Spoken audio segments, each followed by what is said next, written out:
Okay, so I have to start the stream over. So hopefully y'all will come back in.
Okay, I'll be right back, y'all. Right back. Just a second. Now I can't find my glasses.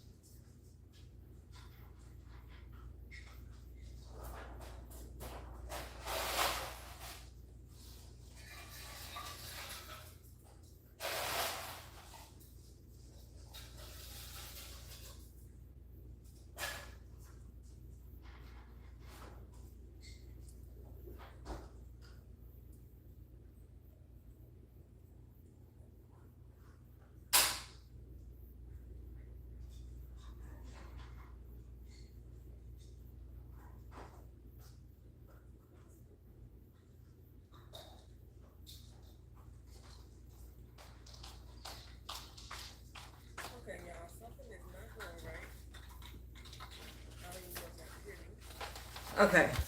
All right. I'm back. I'm back. So, hold on. Okay. Wait a minute. Something ain't right. I have absolutely no idea where my glasses at, y'all. Oh, there we go. Hey, at least one person's still here. All right. How you doing? I'm sorry I'm late. I was having technical difficulties. For some reason, I still have not figured out how to work YouTube's updated live stream stuff. Get my curly cues back in there. So I gotta get y'all pulled up on my laptop. Cause I can't. We've updated the erase song feature on your video. Okay, whatever. Whatever. How y'all doing tonight? I appreciate y'all coming through. Who I got in the room with me? Tonight we're gonna discuss these VP nominations or potential nominees that Kamala Harris can pick. If y'all saw, hey, yeah, we gonna talk about. Hope you can come back and watch later, Anna, because Mark Kelly is getting some problems right now from the labor unions. I'm gonna address it a little bit this evening. So hopefully you can come back and watch again at a later time. Yeah, we can talk about, so hey TR, what's going on? I think I got everything. Then I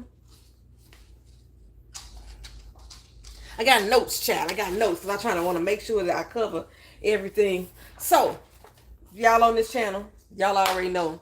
Y'all see my video that I was upset. You heard more people are supporting Bashir. The crazy thing about Bashir, did I make my notes for Bashir too?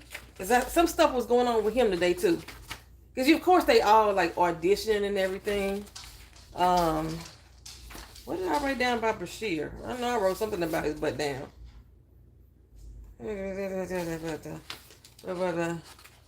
Or maybe it was the text message. I've been texting people all day too about this stuff, so ain't no telling.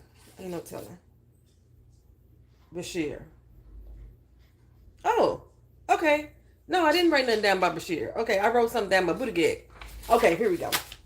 So, like I said, if y'all part of this channel, y'all already know I'm gonna be eating. Child, I got me some Dominoes right now, and my water froze, so I can't drink my water like I want to. I gotta actually open my thing up. But anywho, y'all see my video the other day. I was pretty upset when Joe Biden dropped out the presidential race. Um, my anger wasn't necessarily about Kamala Harris potentially being the presidential nominee. It was specifically about Joe Biden dropping out because he was being pressured to drop out. And I felt, as somebody who like advocates voting and trying to get people to the polls, that our votes were basically being stolen from us, so to speak, or thrown in the trash, because they basically said, fuck what y'all wanted in the primaries, this is who we putting up. And that's mainly where my anger was centered. I mean, we knew how old Joe Biden was when we voted for him. You know what I'm saying? When we went to the polls, we knew all that. So, and his stance on the war, his stance on abortion, gun laws, and all this, that, and third, we knew all that. We knew about his slips, trips, and falls, and some of his slip ups and his stuttering. We knew all that when we voted for him in the primaries. We picked the candidate that we wanted to have. Okay, so my thing was like, if y'all wanted any other person to run, then y'all should have put their ass out there back in the day. Anna says, I agree. I didn't like he was bullied. It was disenfranchisement. Not that anyone else was worthwhile what was running. Nobody else worthwhile was running. So, now, and if he had got in and he was too old for a lot of people, which he wasn't too old for me. You know what I'm saying? I look at older people for a lot of wisdom, so he wasn't too old for me. But even if he was too old and they feared he wouldn't continue on with another 4 years, he wasn't gonna make it, God forbid he passed away, is what they was trying to say, Kamala Harris was gonna step up anyway. She was gonna be the president anyway. So and plus he was still leading in the polls. There was a lot of polls out there saying that Trump was picking up momentum. Well, he wasn't. He was actually losing momentum, and they thought that because he had his little ear nicked, that was going to build more momentum for him. No, it brought out the same crazies that was already out. It just made them louder. That's all it did. But his numbers in the polls actually did not increase at all. So I was just like, we got him. You know, we still gonna win. As of right now, although Kamala Harris is getting a lot of momentum from the base, poll wise, which I don't necessarily agree with all the polls, poll wise, she's at the exact same percentage that Joe Biden was. Basically, Joe Biden was at 47%. She's at 47.6. So her rating, as far as these imaginary polls, hasn't changed compared to it was, and both of them are still beating Trump in numbers. Now, I was gonna try to do some like poll stuff on here before, because I heard that I could do polls. I just don't know how, because I don't know how to work this damn chat system yet. Laugh chat. Bam. I might not be able to. Can I do polls? I can start polls. Ooh. He was pushed out, and I'm furious about it. He was definitely pushed out, and a lot of people were saying, I saw a lot of our viewers, our lifers, were saying that he was sick. He was very sick, and he's probably very, very sick. And so a lot of people are believing that as well. He did get COVID again.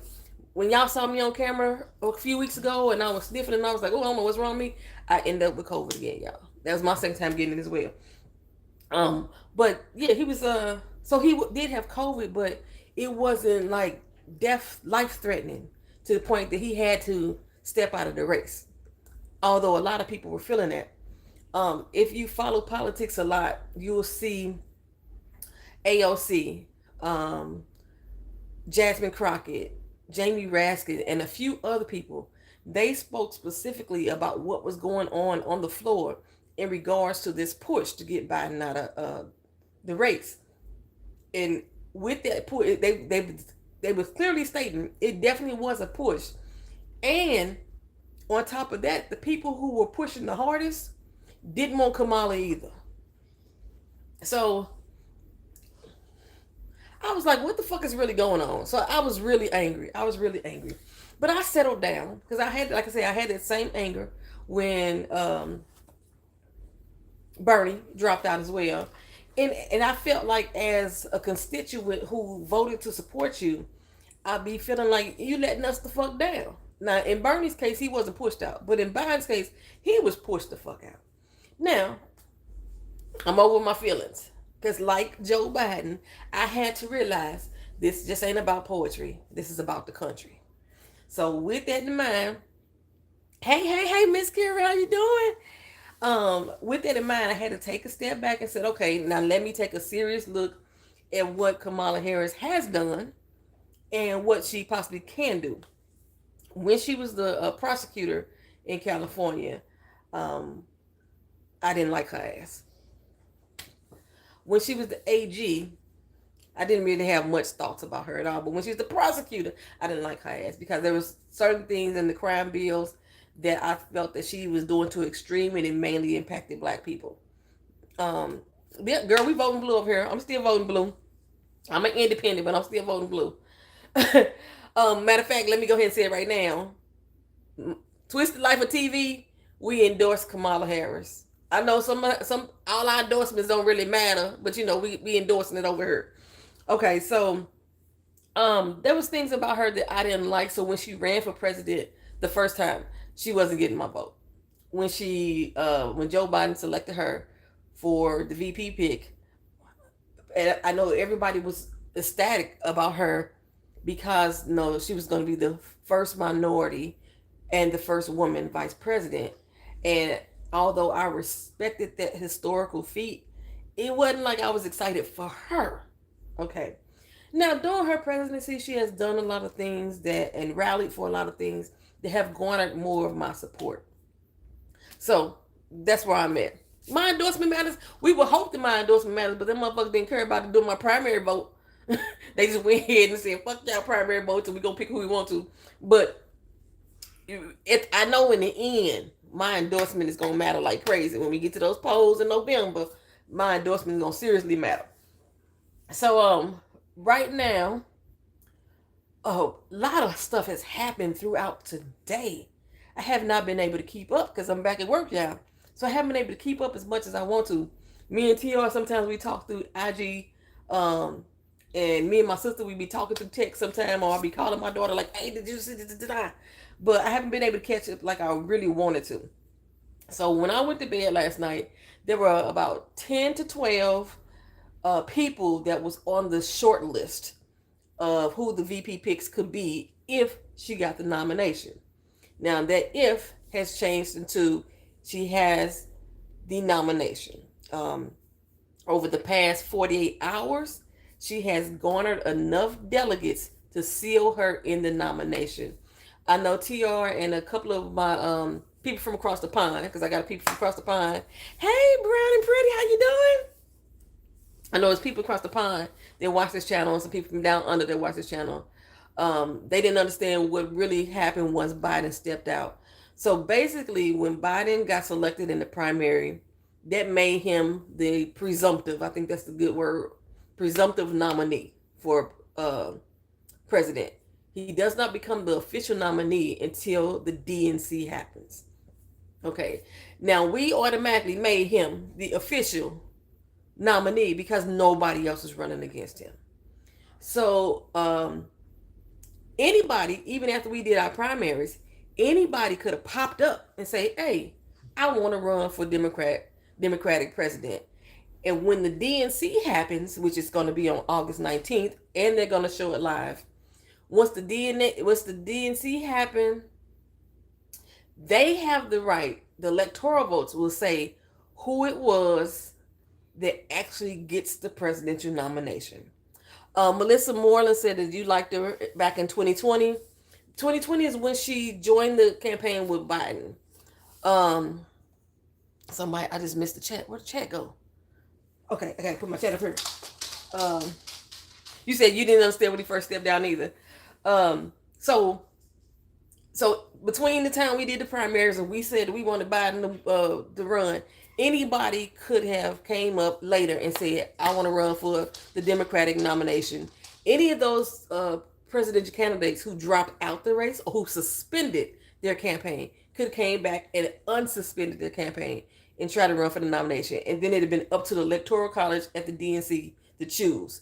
So when he dropped out, he didn't drop out of the official nomination yet because he hadn't been selected by the Electoral College. When she was running for president, so I should have said 2019. Oh, okay, I got what you're saying. You liked her then? Uh, yeah, there still was a lot of things that she was bringing forth in the debates that I still wasn't rocking with. It was still giving me old California prosecutor vibes, which actually right now will work towards her benefit. So I ain't too mad about it no more. Some things can let go. I'm no longer a criminal, so I could probably let go of my feelings about the things that she was doing in California. But like I said, they were a bit over the top and like kind of directly affecting black people, even people who were like non-felonies, non-violent, or wrongly convicted. The measures that she had taken was still negatively impacting those people more greatly than other races of people. So that's where we at. Okay, so here we go. So since Biden stepped down, and when he endorsed her, that did not give her the nomination. That was just an endorsement. An endorsement is basically saying, I like this person. I want you to be the candidate. That's all an endorsement really is. But endorsements from strong leaders such as the president and people like Pelosi and Schumer and Jeffries, which is why their endorsements matter so much. And I don't know why the hell they was dragging their foot so much on it.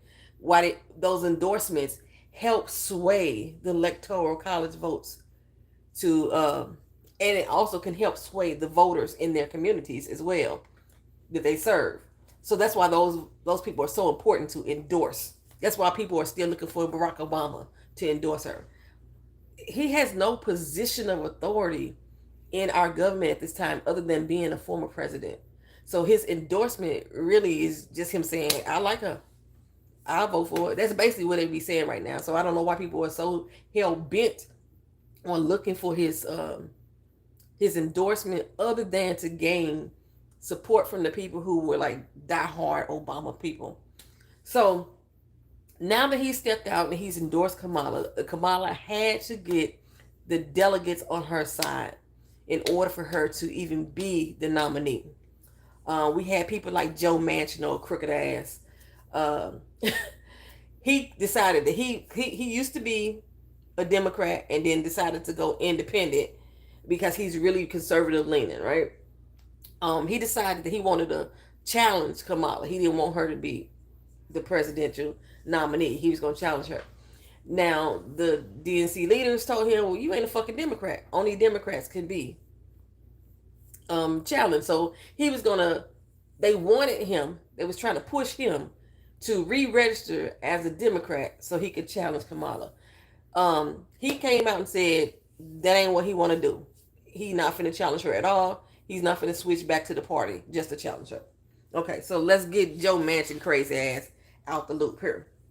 So since she is now gained all the delegates and then some, plus some, in order to be nominee, she is now officially the nominee. So what she has to do next is select a running mate. Now, again, the DNC is on August 19th. So from what I was hearing today, they are going to try to make sure she has her VP selected as early as August 7th, which means she got to do a whole lot of vetting, whole lot of quick vetting. And while she's vetting, the news is out there turning people up, turning people down, trying to sway your decision, trying to make sure people are not going to be eligible to run, or trying to encourage certain people which is why Andy Brashear's name is like really pumping up because the media is really focusing on him. Like I say, everybody that is on this list pretty much is out here really campaigning in her, what's the word I want to use? In her name, for her name to be, and they basically auditioning to be her VP is what they're doing. I saw this morning that there was a vetted list that was sent out. So we have a short list. Short list is not really officially from the White House. A short list is basically from different legal beagles or news pundits coming up and saying these are the people that we think that she should choose from. That's all a short list is. The vetted list is a list of people that her campaign, not the White House, her campaign has actually sent out notice to, saying, I need you to answer these questions, basically background check. They're going to try to vet these people to see who best suits her campaign, to balance it out, to see if they got any skeletons in their closet that need to pop out, to see how the public receives that person, things of that nature. That's basically what the vetting is all about. We have focus groups and things like that to see how well they look on camera, how well they answer questions, what their political stances are. That's the whole vetting process. So there's been a list of people to vet that has been sent out.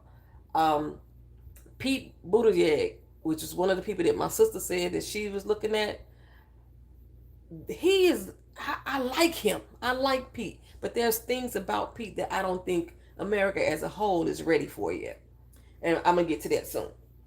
So, from the last time I checked, he said he had not received anything about vetting. He has not received a vetting package. So, from the last list of the short list that I've seen, they actually took his name off the list. But I like Pete. I really do like Pete. So, we already know that J.D. Vance was selected as Donald Trump's VP, and because they already did the RNC, they've already committed. That's who they're going to take. That's the candidates they're taking. J.D. Vance is a fucking tool. I said in one of the other videos that I did, I think YouTube deleted my video because I don't see it. Anyway, I think he's a damn tool. Early on, he used to say how much he couldn't stand Trump, this, that, and the third. And I kept saying, he faking the funk. He's a whole lie. That's the way I was feeling.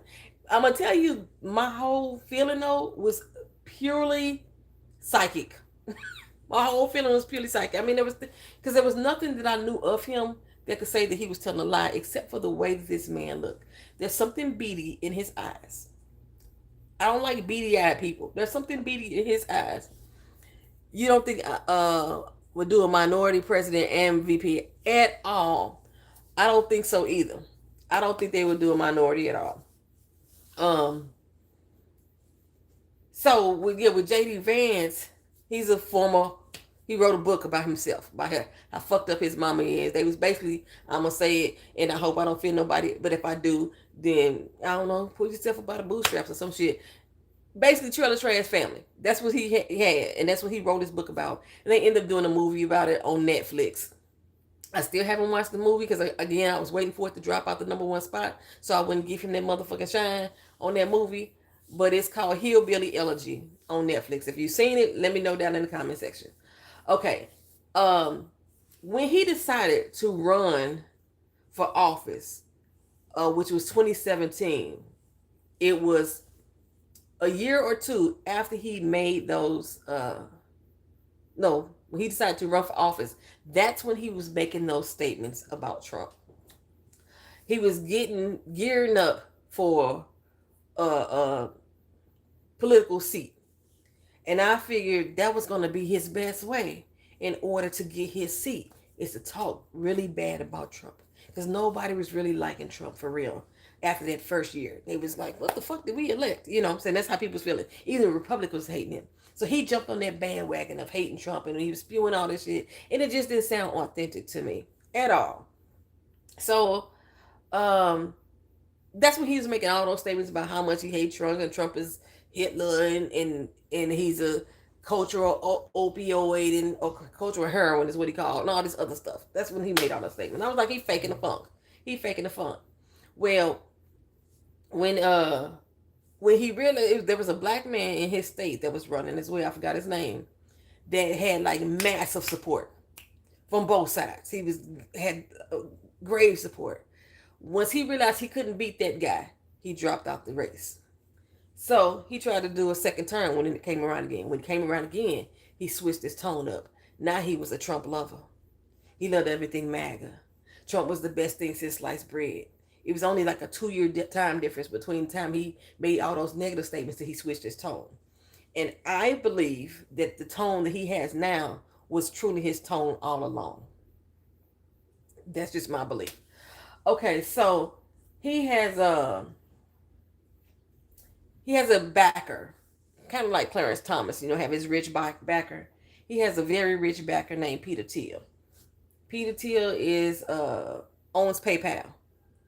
And he has funded all of JD Vance's runs, even the one that he dropped out. He's been funding him in everything he do, and a lot of his business ventures as well. A lot of his business ventures are closely associated with a lot of very, very, very right-wing, probably extreme maganoid people. All his partnerships are with these type of people. And Peter Thiel funds him, backs him. There's rumor that him and Peter Thiel are an item. Peter Thiel is openly gay. But Peter Thiel is supporting J.D. Vance in all of his anti-gay rhetoric. All of his anti-gay campaigns, Peter Thiel is the one that's supporting him. So that's why people are rumoring that him and J.D. Vance are actually a thing. And sometimes you know people that are so anti-gay because they're trying to cover up what's going on with them. So there may be some truth to it. I don't know. I didn't look that deeply because I don't like the man.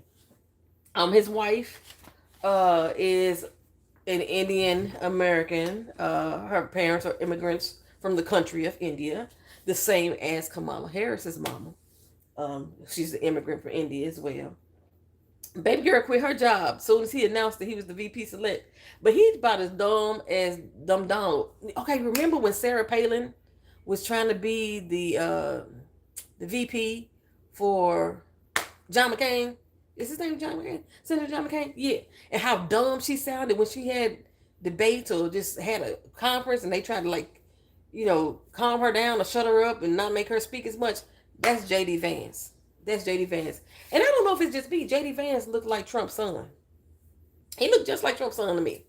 And sound like Sarah Palin. That's what I get from that man. So, okay. I'm missing comments because they're not showing up on the screen. Hold on, I don't go back for a second. Miss Kira said it was over for her. It was her over DT for me back then and now for sure. Okay. Speaking of Kamala, do you think the top Democrats, Pelosi, Schiff, Schumer, knew something about Biden's acuity that hasn't been made public yet? I can't understand why they turned on him. No, I don't think so. I don't think his acuity had anything to do with it. I think that they had someone else in mind that they wanted to put in place, which is why they pushed so hard. The donors, also, I think there was somebody that they wanted to bring out, maybe somebody much younger, and that didn't happen. And I think they're trying to blame it on his acuity.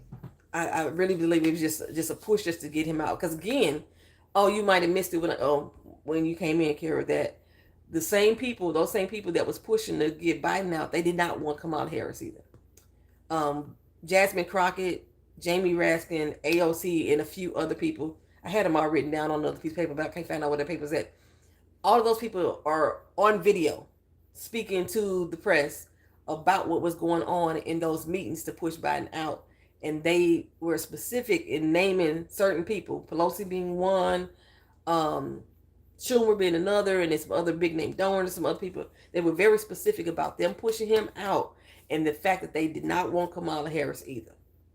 Like I said, the fact that he got COVID, I think they was just able to play on that. They was just able to play off that. However, Biden's decision to step down, I do think that he made that decision. I don't think like somebody wrote it up for him, but I think he made it because of the push, and he would rather see unity in the party other than the division that it was creating. He didn't want to see both sides fighting, and that's why I think he really stepped down. And because like once he did the step down, he didn't even endorse Kamala yet. He came back like a half hour later and said, "I endorse Kamala too." You know what I'm saying? And I think his decision to do that within 30 minutes of him stepping down was well planned. Because within 24 hours, her support grew tremendous. She was able to raise $50 million in 24 hours, and that $50 million was said to be raised by Black women alone. She also had, within the next 24 hours after the first one, Black men got together and also raised a few $1,000,000 for her as well. She is currently over $100 million raised within 48 hours. And I think that I believe that Biden is very insightful, and I believe that's why he hurried up and endorsed her so fast after he decided to step down. Because that way they could lock in that support. And once you got that public eye on you, it's going to be very hard for the people who was trying to push him out to push somebody else in under them, to sneak somebody else in. But initially, they were all talking about it's possibly going to be some people challenging. They was interviewing people like, "Oh, do you want to run for president against Kamala?" You know, it was all that was going on initially, and then the support started happening. Boom, boom, boom, boom, boom. Side note. I know this is supposed to be a positive thing that she got all this money raised over this $100 million in 48 hours. But on a side note, because I'm me and y'all know how I think, ain't no fucking way that we as Black people can, I'm just gonna go with the 50 million, can raise $50,000,000. 50,000,000, that don't make sense. $50 million to put somebody in office, and we can't raise $50 million to help rebuild our fucking communities. Our communities out here looking like shit. Like, we could be our fucking own political party, the party of the goddamn street. You know what I'm saying? We wouldn't need no fucking people up in the White House telling us what to do and how to fucking do it. If we can get 50 million fucking dollars together like that within 24 hours, we should be able to get every fucking destitute community nationwide pulled up by the fucking bootstraps with that. And now we got over 100 fucking million dollars raised in 48 hours just to put somebody in office. And we out here suffering as a people as a whole. We could be our own fucking party, but that's just me. Okay. Yeah, TR, he does. He looks like JD Vance looks like Trump. But yeah, that was just, I was so, that's what I say, I be having my mad moments. I be like, what the fuck is going on? Oh, that's nice that they did that. But damn, we could have used that money. We ain't broke. We are not in inflation. We ain't going through no goddamn inflation. If we able to raise $100 million to get somebody in office within 48 hours, they damn right. This is the best economy that we ever had, and it happened under Joe Biden's watch. Oh, I was saying this earlier too. I was meant to say this earlier because I was like, I know people that watch this video from overseas and from down under, from actually some from Africa as well. When Joe Biden decided to step down from the campaign, that does not mean he stepped down from being the president. He is still the president until they do the transfer on January 20th of 2025. So he is still the president. He's still matter of fact, he's back in the White House right now. He went back to the White House today. Yeah, I'm saying it don't make sense why we can't do that. If they got money like that I didn't even donate my look. I saw some commercial saying Barack Obama said that's all we need is $5 a person. That's all we need is $5 a person. We should be able to uplift every fucking community. Every fucking community. Okay. Notes. Y'all been talking so damn much, and we just on this first paragraph. Okay, so the other day, Kamala Harris set up a Zoom call to talk to different people. It was supposed to be on like 1,000 people on the call. So many people signed in that it crashed initially.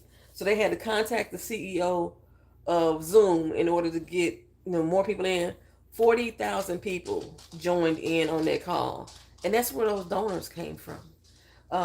40,000 people happened. 40,000 black men on Monday night, 50,000 black women on Sunday night were the ones who herald those campaign donations to start coming in. A little bit about Kamala Harris. Like I said, she was a prosecutor in California. She was a district attorney, prosecutor. She was the attorney general. That's what the AG is. She was a senator, and she is currently the VP. So she is very fucking qualified for the position.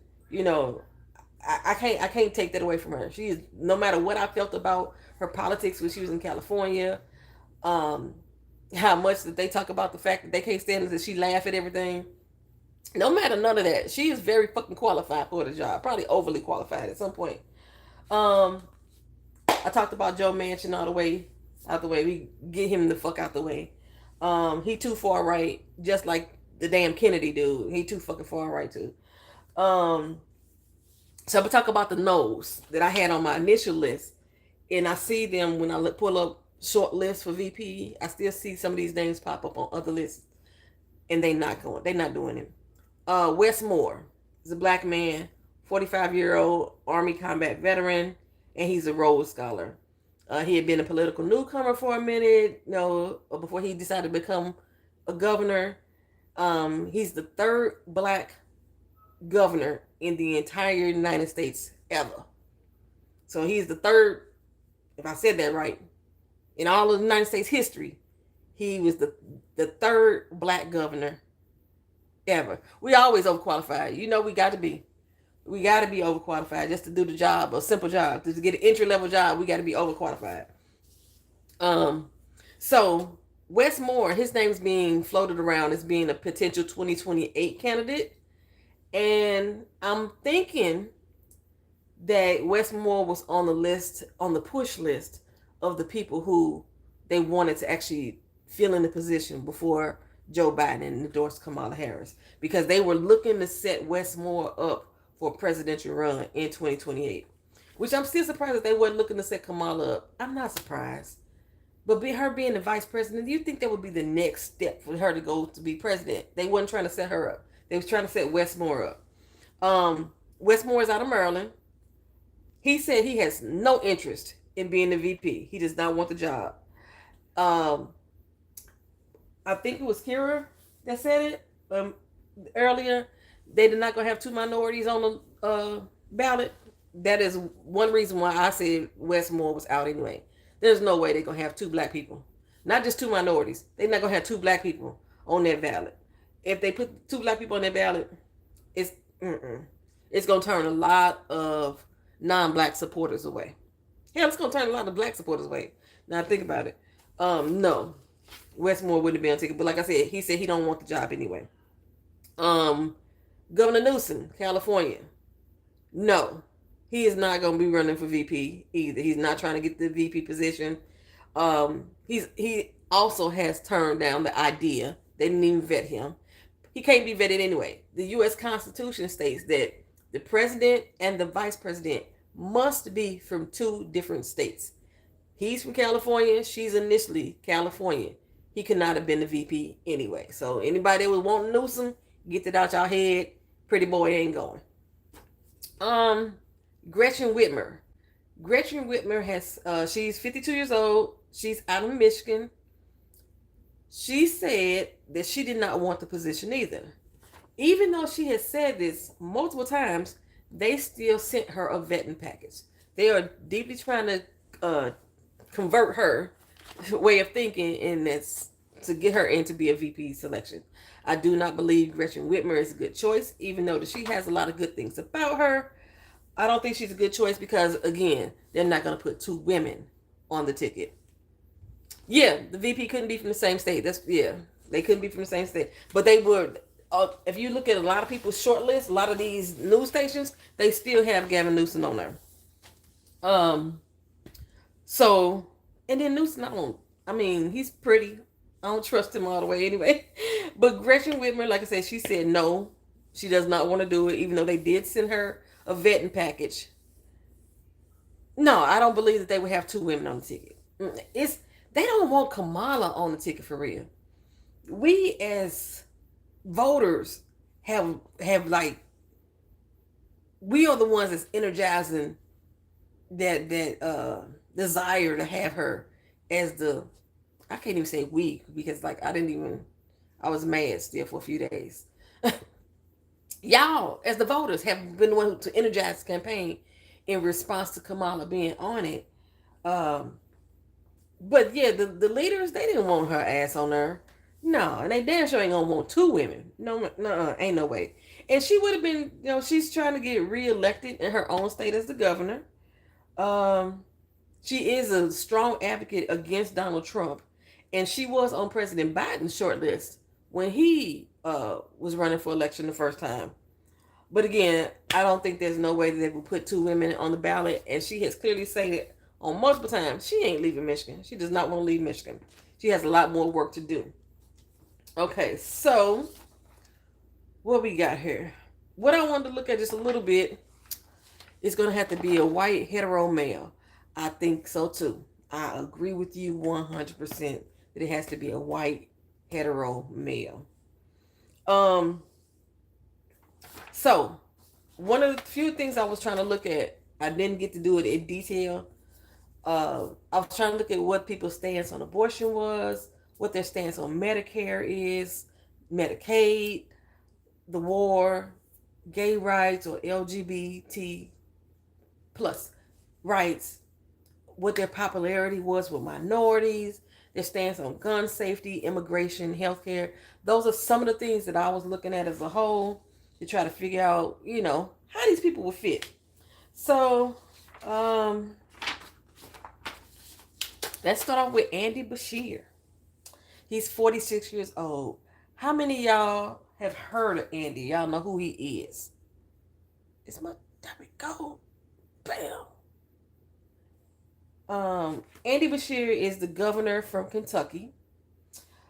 Now he has won by great margins in a very conservative state. Kentucky is a very conservative state. And he's won using reproductive rights as part of his platform. He's made abortion rights a key platform to push in his state. He does very well as far as likability in red states. And they say that he is a right-leaning Democrat, which is why you had never heard of him. Yeah, they say he's a right-leaning Democrat. Usually a right-leaning Democrat is somebody who has more conservative way of thinking, or they are considered to be really bipartisan. They consider those people sometimes to be right-leaning Democrats as well. The technical term that they have coded him is that he is a conservative coded liberal. That's the word they're using.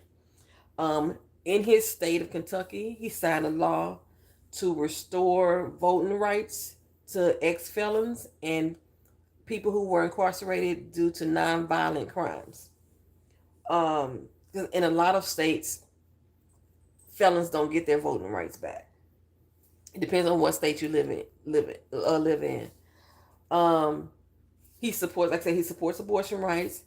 His main focus in the job area, he wants to create a lot more manufacturing jobs, a lot more nursing jobs. He does not support an assault weapons ban. He thinks there should be laws to identify who owns them, but not necessarily a ban on assault weapons at all. He is an LGBT plus ally. I like to say ally. I'm not going to say support. I'm just going to say ally. My piece, hold on. My piece. I forgot I had it over here. Okay. So, Kira, she likes Andy Bashir. Is there anything else about Andy that you like? By him being a Southern governor, it kind of gives like a good mix of areas, you know what I'm saying? Because, by her being from California, and then she's been in D.C. these last 4 years, then he's in Kentucky, so he's bringing some of that Southern blood up there into the House. I always thought it was good to have a VP and a president who had very different backgrounds too. So the media is seem to be pushing Andy Bashir, and I think because of his stance of being liked by a lot of conservatives, that having him on the ticket can help pull some of the conservatives over to vote that ticket, and that's one of the strategies I believe. My sister, she likes Peter Buttigieg. I can't say his name today. Peter Buttigieg. She likes him. He is currently the transportation secretary. He was running for president in 2020, and he did a lot better in the race than Kamala. He's 42 years old. He is openly gay. He's the former mayor of South Bend, Indiana, and he has performed percentage-wise better than most Democrats ever did in that state. In 2020, during that his presidential run, he did drop. Like I say, he was doing better than Kamala in the race, even though he did end up dropping out. And the reason why he dropped out because Pete did not get support from black voters. He failed miserably in getting support from black voters, which is interesting. You say you remember him. Okay. Like I said, he's openly gay. He's a Navy veteran. He has twin sons. His husband name is Chasten. And he became a cultural figure because, he was historically the first openly gay mayor to ever have a seat. His state, like I say, has a very conservative lean as well. But he is considering taking office in Michigan, although he did say that he would not mind being the VP. Again, yeah, you like Pete too, but you don't think I also didn't think that we would be able to put a gay man on the ticket with this black Asian woman. Let me not take away from her racial mix. She's Asian by being Indian, Tamil Indian. She's black by being a West Indian Jamaican. Her father's from Jamaica. He's West Indian. Her mother is from Tamil. She's Indian. So I don't want to take away that and just call her black, even though she identifies as a black woman. But yeah, I figure that putting her on the ticket to possibly be the very first woman, the very first Asian, the very first black woman president, that there was no way that America as a whole could handle also having a gay VP. I just can't see it. Although I like him. I do. I love to see him interview. Oh, he's a straight shooter. He don't sugarcoat shit. That's the same thing as being a straight shooter. He don't sugarcoat. He's very in tune with policy and how to get shit done. I like him as a candidate. But like I said, last time I checked, he did not receive a vetting pack. So no, they didn't send him a package to be vetted. It might come tomorrow. It may not. But again, they plan on having this selected by August 7th. Time is short. We only got 105 days into the actual election. Okay, so next person up is Roy Cooper. Roy Cooper is age 67. He's out of North Carolina. Y'all know North Carolina is the state that Nikki Haley is from. Or is she South Carolina? She might be North Carolina. I don't know. He champions hard for abortion rights.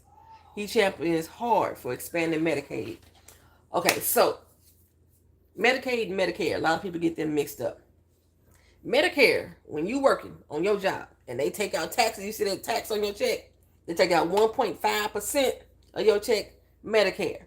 That's the money you get to help pay for your medical expenses and stuff when you retire, get Social Security, stuff like that. Medicaid is most popularly known for people who need state assistance. Welfare is what they like to call it. And it's most popularly known for people to get fat.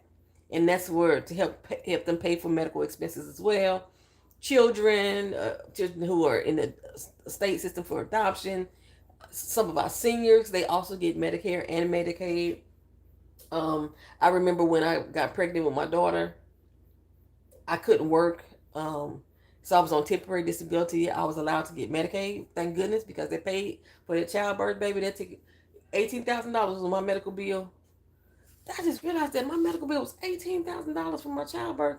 I just had a damn car accident, and my medical ER bill was 43 fucking thousand. That's highway goddamn robbery. Okay, anywho, so Medicaid does that, but I just learned today. I did not know this.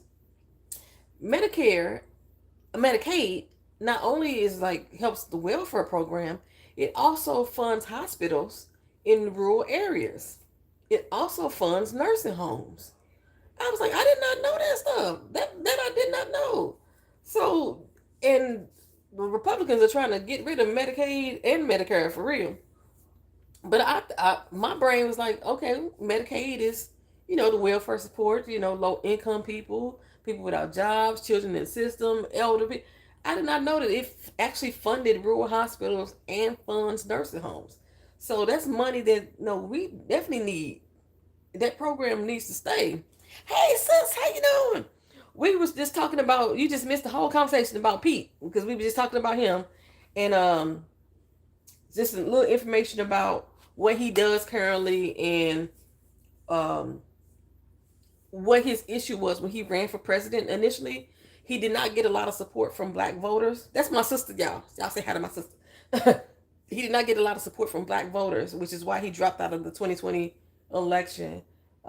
He has still have not been sent a vetting package, so they are not currently vetting him for the VP position, although he did say he was interested. But if not, then he is going to run for office possibly in Michigan. He's going to leave Indiana and go to Michigan because Michigan is the state that his husband is from. Being that he is an openly gay man, myself and a few others in the chat, we believe that America was not going to let a gay man be on this ticket with this black woman.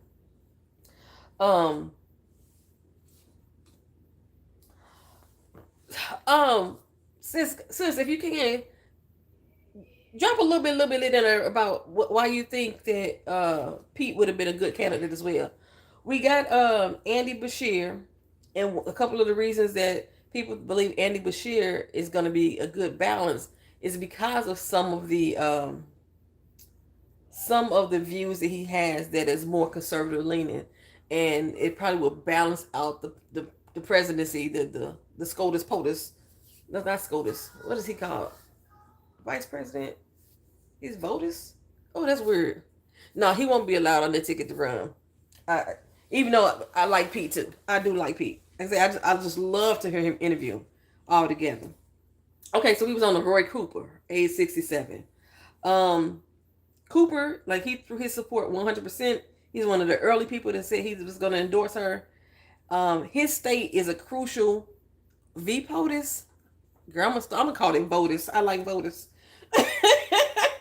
So, Roy Cooper's state is a battleground state, and but Roy Cooper, when he was first elected in 2016, he barely made it. He won by 10,000 votes, so the people wasn't really too happy about him. He's not able to run for re-election right now because he's already did the maximum amount of terms that's allowed in his state. Cooper is one that is always clashing on the legislative floor with those Republicans over abortion rights, voting rights, a lot among other things. He's loud. He gets busy with it down on that doggone floor. But because of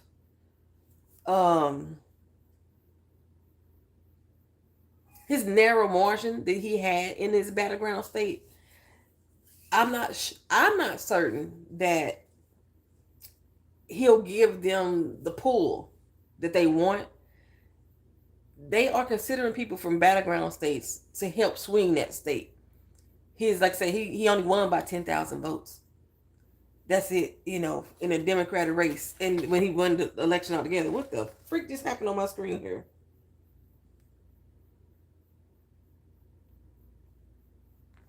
Oh, I just lost something. Something just happened. Wait a minute. Hold the phone. Let me go back there. Okay, there you go. All right. Okay, I'm back. Um, that they need a swing state VP. They do need a swing state VP. I really agree they do. But I just don't think Roy Cooper is going to be that person, in addition to the fact that Roy Cooper is 67 years old. They trying to keep these candidates under the age of 60, which for me, being a 51-year-old person, it made me feel good that they think that, this 50-year to 60-year-old range is really young. I'm like, yes, girl. I'm really young. So I appreciate y'all for thinking that stuff. But Roy Cooper, being age 67, may be too old of a candidate as well. Because if something happens to Kamala, they got another old man in office. So I think my guess is right. Roy Cooper may be out. But he did serve 16 years as an AG prior to him going into office. Okay, so Anna, she wasn't here earlier. I think she's already gone. She had to step out. What is going on? I keep hitting buttons on my laptop, child. What the frick did I just do? Show the chat. Hold on a second, y'all. Show the chat. Oh, my virus protector keep popping up. I was like, what is going on? Okay, so Anna LA, y'all know she's one of my lifers. She is putting her hat in the ring for Senator Mark Kelly out of Arizona. He is 60 years old. He's a former astronaut and a Navy combat vet. He's also the husband to Representative Gabby Giffords. If y'all remember her, she's the Democrat out of Arizona that had got shot back in 2011. So, of course, one of his main platforms is gun safety. My first concern was being worried about the fact that he is a current senator, what that would mean as far as his seat is concerned. Like if he got selected to be VP, does that mean his seat is taken away? It does not. In his state, they have a rule that allows the governor to select an appointee if a seat is left open for whatever reason. So we would still hold that Democratic seat because we barely hold on to the position that we have right now. We still the minority. We need to get the majority. That issue that I was concerned about by him losing that senator seat is out the way. He's a gun safety advocate again because his wife, had got shot, but he is against the party, the Democratic Party, when it comes to immigration laws. He thinks that it is a border crisis. Not everybody like him, girl. Not everybody, because I'm gonna tell you about a minute. He is against undocumented migrants. He thinks that the influx of them into the country is a border crisis. He does not agree with the Democrats on how they handle the border. The labor unions like the UAW, the AFL-CIO, they have all endorsed Kamala. At first, the UAW was holding out, but they've all endorsed Kamala. But they have a concern, and that's Mark Kelly. Mark Kelly, they have this act on the floor called the PRO Act, which helps unions organize.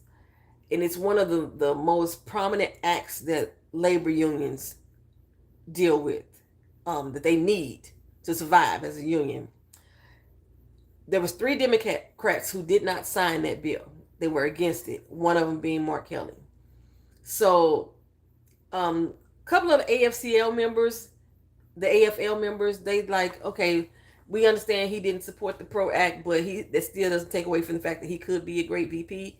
But majority of the labor unions are like, Ain't no fucking way that you get our full support if Mark Kelly is on the ballot.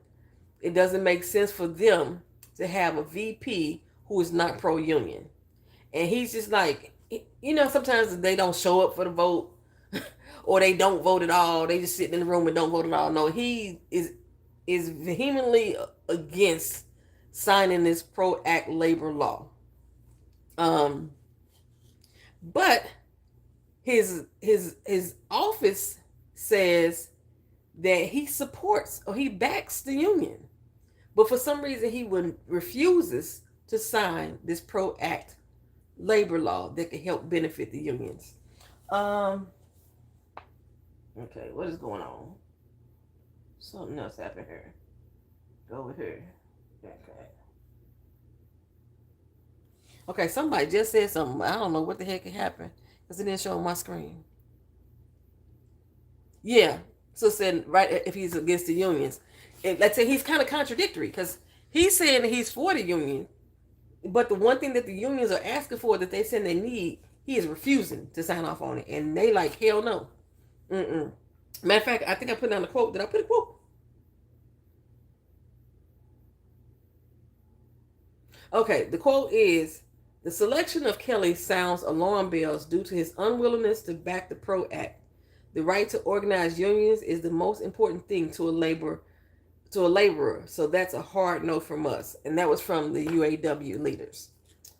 So yeah, he's got, and this just came out probably about 7 minutes before I started the live. His stance on the labor unions. Yeah, I wonder what else is in the act. Let me see if I can pull it up. I hope it ain't long. It's probably long as shit. All these doggone acts be long. Pro Act labor unions. Okay. This is the short end of it. Now, apparently the act did pass the U.S. House of Representatives, but Mark Kelly was one of the 3 Democrats that said no to it. They're just saying its supporters call it the most significant labor legislation in a decade, and they characterize it as a gift to unions. Oh, opponents characterize it as a gift to unions at the expense of the workers. The bill will provide new protections to workers seeking to unionize and penalize companies that violate their rights. How would it affect the workers?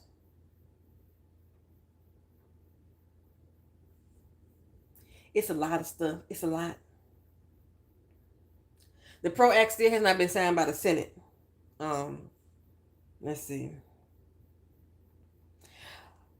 It gives the workers an even playing field when dealing with employers and employees.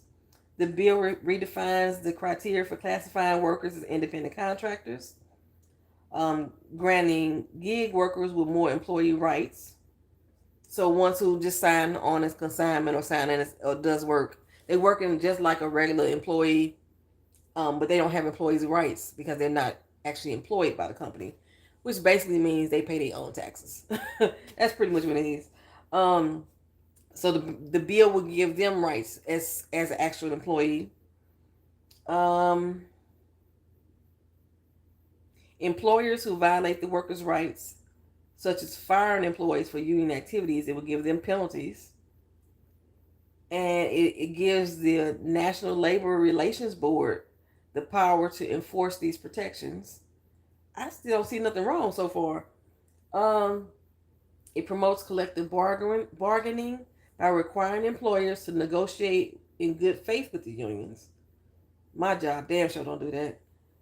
It allows for first-time arbitrators to negotiate instead of actually going to court. Employers cannot prohibit employees from engaging with organizing efforts. And it makes it easy for workers to form and join unions. So I don't see what the problem is. It's just equity. Yeah, it just they giving them equal rights. Like, y'all don't know my job. but y'all know I work for the government. My job, we can't strike. It's against our if we can, and that's one of the things that they negotiated with the union. So if we had something like this, and if we fell under these labor laws, we would be able to strike if we wanted to with our union strikes. But we can't, as employees. My job title, we are not allowed to strike. We ain't had a fucking hiring. We ain't had a pay increase in 15 years. It's been frozen 15 years because they're still fighting with the fucking union. Child, don't let me get in that. Don't let me get in that. Okay, so since coming home from work, there has been somebody else that was added. J. Robert Pritzker of Illinois. They call him JB. So you may hear JB Pritzker. He was not on the short list at all until after lunch today. He is the governor of Illinois. He is of the Hyatt family. So he is not a good fit. That's what I say. He is not a good fit. Alignment is necessary at this time on most fronts. Borders and unions, yeah. I don't know what Kelly is doing with the union stuff. Okay, so we have Pritzker. He's part of the Hyatt Hotel. His family owns that. He's a lawyer as well. He's a billionaire. This is why I think they want him. He is a Jewish family from Ukraine. His family comes from the Ukraine, but they're Jewish. I think that's why they want Pritzker. That's why they look at him and he's high up on the short list. He supports funding for immigrant and refugee services. He supports increasing healthcare options for undocumented immigrants. But he does reject a permanent ceasefire for the Israel-Hamas war, which that's going to be a problem for him. He 100% rejects a permanent ceasefire. He does have a strong platform on gun control. He's an ally to the LGBT plus people. He fought for minimum wage increase in his state of Illinois. If you live in Illinois, the minimum wage increases to $15 on January 1st. But yes, gun control and reproductive rights and funding immigrant and refugee services is his main platform. But that rejection for the permanent ceasefire, that's gonna kill him on the ticket. I would not put him in, and it's 100% in opposition of Kamala Harris. So I can't see him.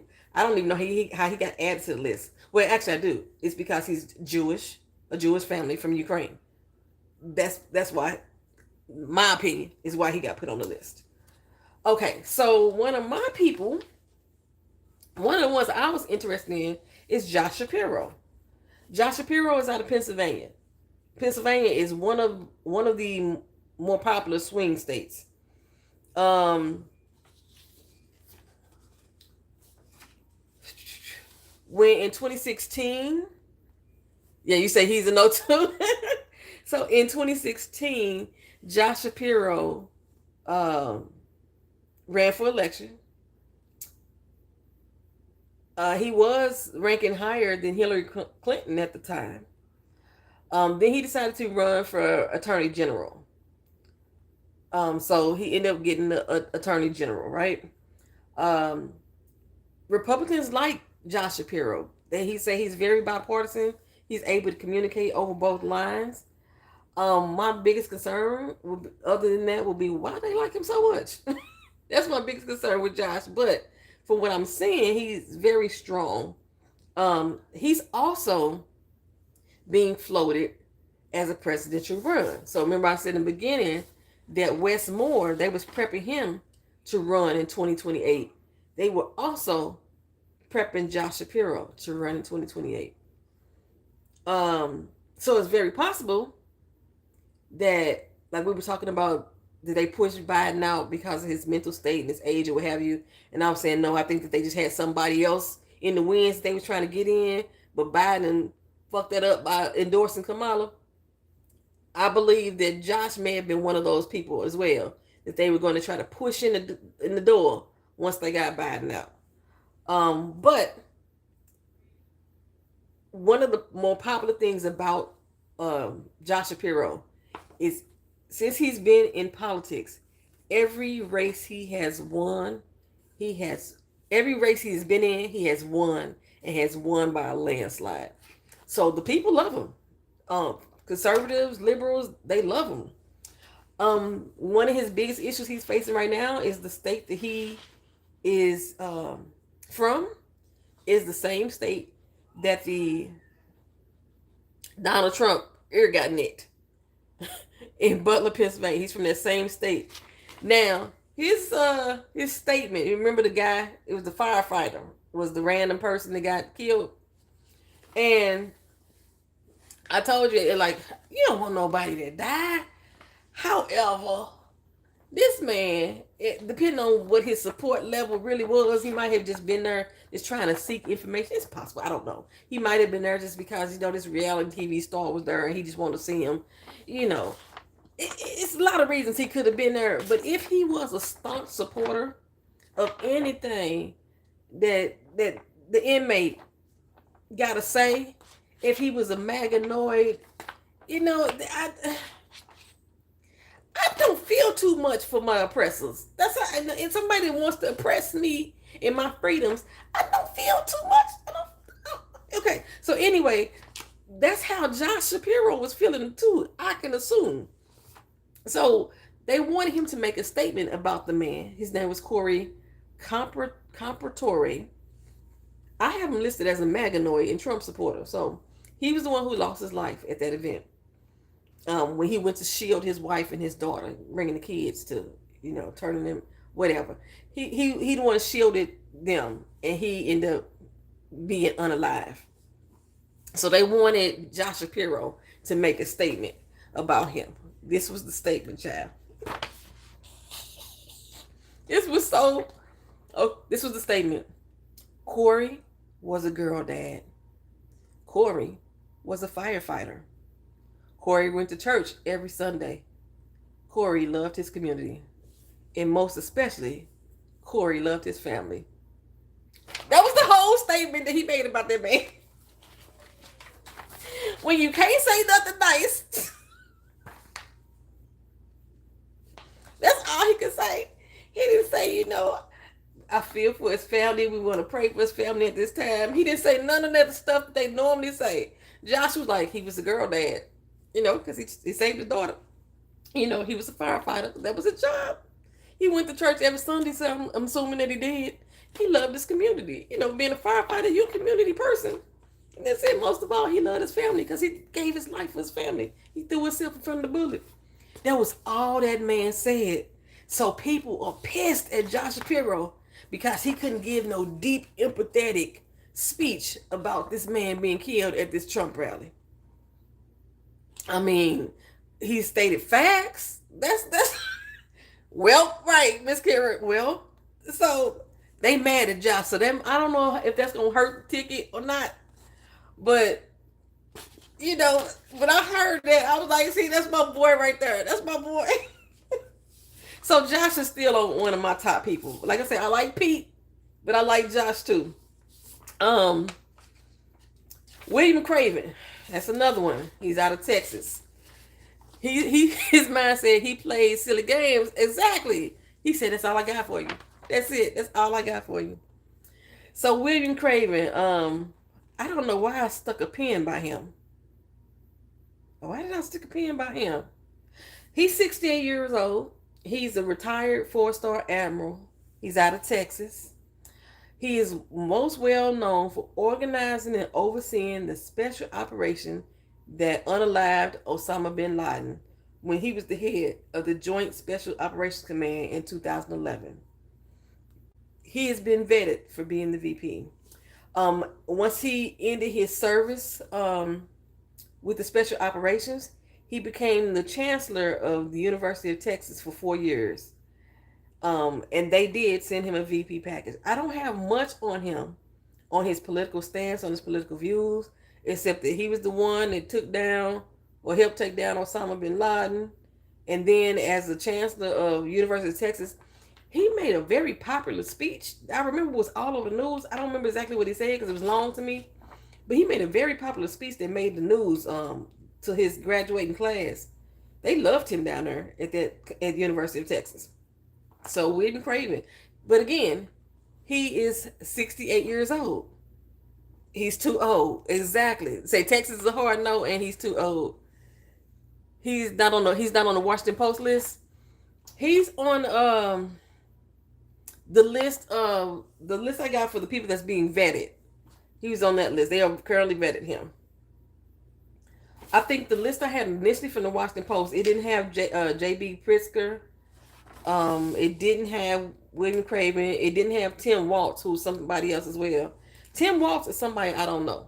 I'm gonna honestly say. So Tim Walz, he's a two-term governor. I forgot to write down what state he's from. He's 60 years old. He's enacting abortion protections in his state. He's legalizing recreational marijuana. He helped provide free school meals to all children.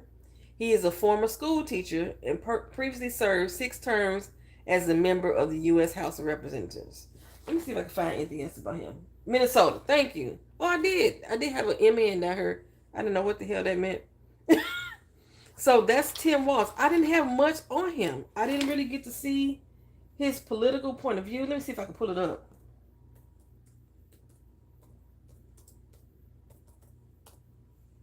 And that's because I learned about him as I was coming through my door. Let's see. Political positions. Legalizing recreational marijuana.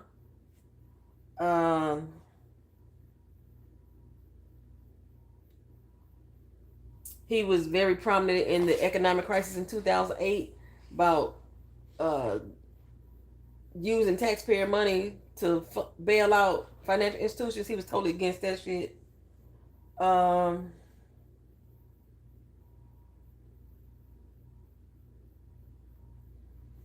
He's a school teacher for over 20 years.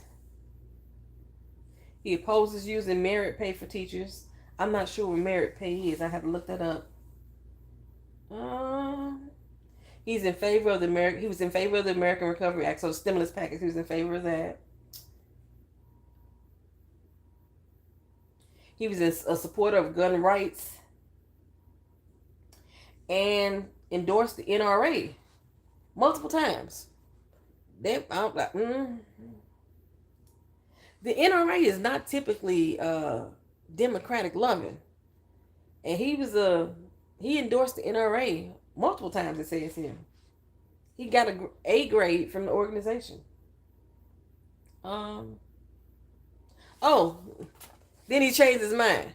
Let me go here. Okay, so he endorsed the NRA multiple times, and then the Parkland High School shooting happened in his state, and he denounced the NRA after that.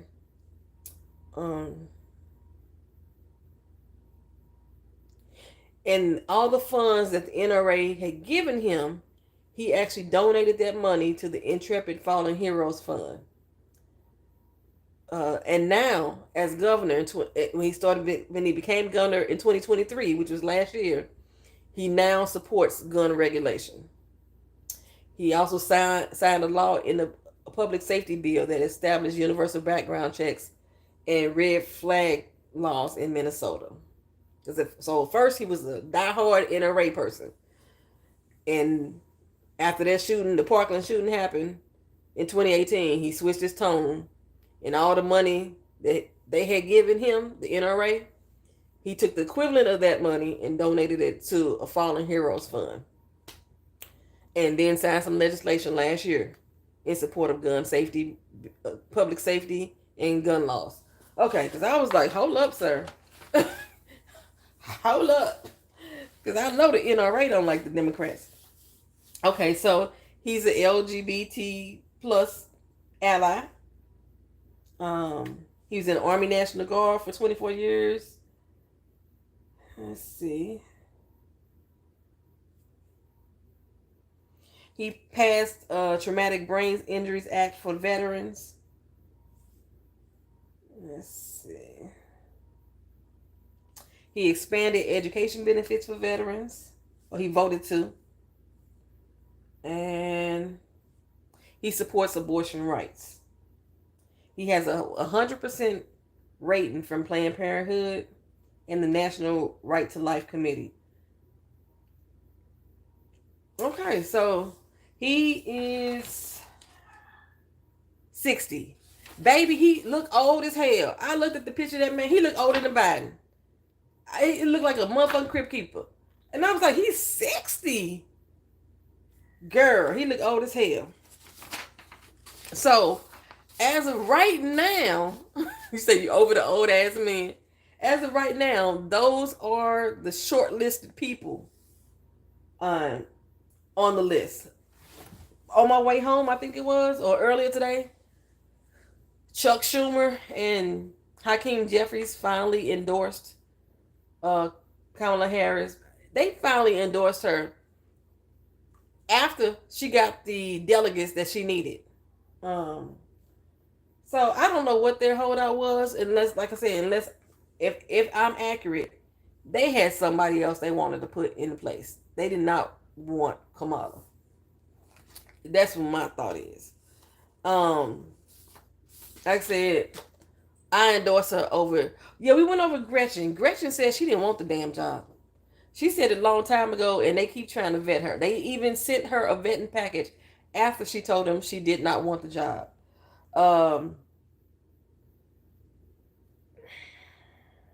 And we don't believe, us in this chat do not believe that they will allow two women on the ticket at the same time. No, that's okay. That's okay.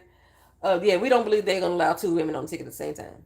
But they sent her a vetting package, and even when she got her vetting package, she still say she does not want the job. She's gonna stay in.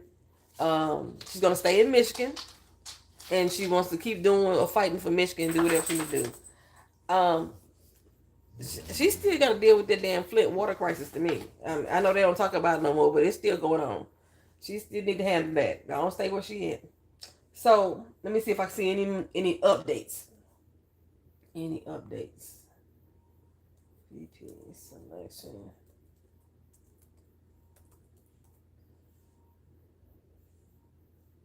Nope, that's not it. That's not what I'm looking for. I hate Bing. Oh, I hate Bing. Just do Google.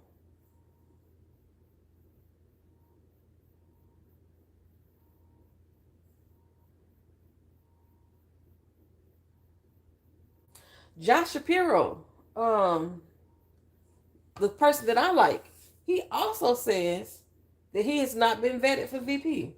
So he's on just about everybody's list. They even had him listed on the vet list. He said he ain't got nothing. If Hakeem Jeffries didn't want Kamala, I wish his office would stop texting me every hour for donations. You know what? I have been ignoring a whole lot of phone calls from St. Louis. I bet you those are people trying to get my votes or trying to figure out where I'm standing. I got somebody named Stephen Brown here in Florida that's been blowing my phone up. I just found out he's one of the judges that's running. Stephen Brown, I want to say he was like a 40-something-year-old white male judge. He's the only judge I've ever seen since I've been here in Florida that I've seen advertising that he's running or campaigning. I pulled him up. He affiliated with everything. He's a white male. He's affiliated with NAACP. He's affiliated with Planned Parenthood. He's affiliated with women's organizations. He's affiliated with orphanages. This man affiliated with everything. His main focus in his courtroom is family life. And I'm like, Stephen may just get my doggone vote. Yeah, I hope we can have the same. Because, look, let me tell you, when I found out they pushed out Joe Biden, I was Googling like crazy to find out who the 30 people were. There was actually 30 people that supposedly pushed hard for him to leave office. I was Googling like crazy to find out who those 30 people are. Because in my mind, I was like, you next. We getting your ass out. That's what my mind was like, we getting your ass out. I couldn't find that doggone list, though, of all the 30 names. I know it's out here somewhere, and I'm probably going to find it. I could not get that list. Okay, so, yeah, Shapiro hasn't been vetted. Ain't that about a bitch? Hmm. But so anybody came in late, August 7th is the date that they are looking to have the VP choice selected. And that is because the Democratic National Convention, the DNC, begins on August 19th. It is a 3-day convention, and they are going to air all 3 days so you can see how they vote and everything, and hear all those speeches the same way the RNC. If y'all have not, I know we all blue here. Maybe some reds in the wings that ain't saying nothing. Um, if y'all have not watched the RNC, it is a must watch just so you can hear the things that they're saying. Yes, it's going to be held in Chicago. This is the first time that the DNC will be televised in this manner, I believe. The last time it happened was in 1968 in Chicago as well. So yeah, it's going to be held in Chicago. I plan on being out of the city because my daughter's going to Chicago, but she's going the week before. So hopefully the hotel rates ain't affected the week she go, because she ain't got her hotel yet. Let's see. What else I was gonna talk about? Anybody else that y'all have seen or heard name thrown out there for as a VP pick? I know some people were saying Hakeem Jeffries, and I'm like, no. I said no instantly as soon as somebody told me that. A few people told me that. Anybody else who names y'all have heard that for a VP selection, that y'all want me to look up? I can look up where we at because I got the trusty laptop, and my pizza is getting cold. I still want to take one bite of my pizza.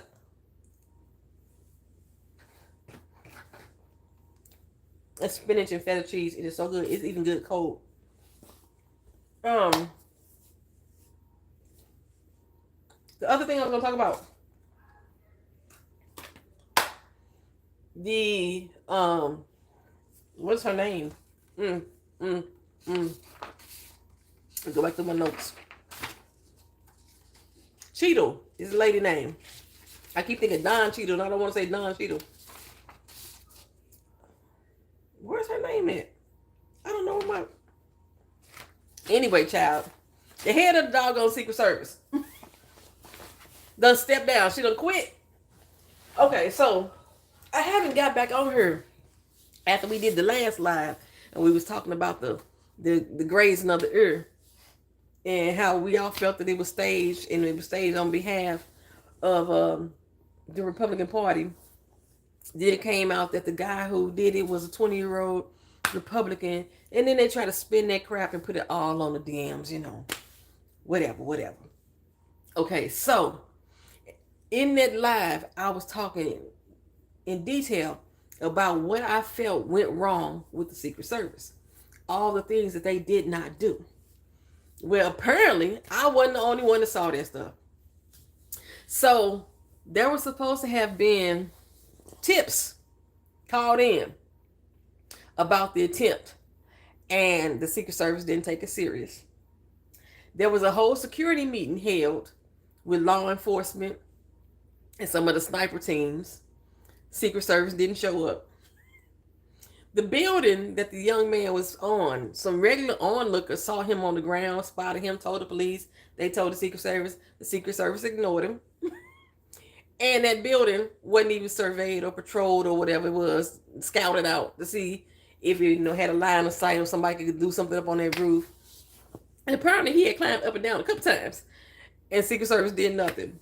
Okay, so in between last week's video and this week's, I didn't come back on to say maybe, just maybe, the Secret Service intentionally didn't do anything, because I didn't want to be a conspiracy theorist, but it was in my head, and I just didn't get a chance to come back and tell y'all all this before it came out in the news that the Secret Service is being highly questioned about their actions that they did not take.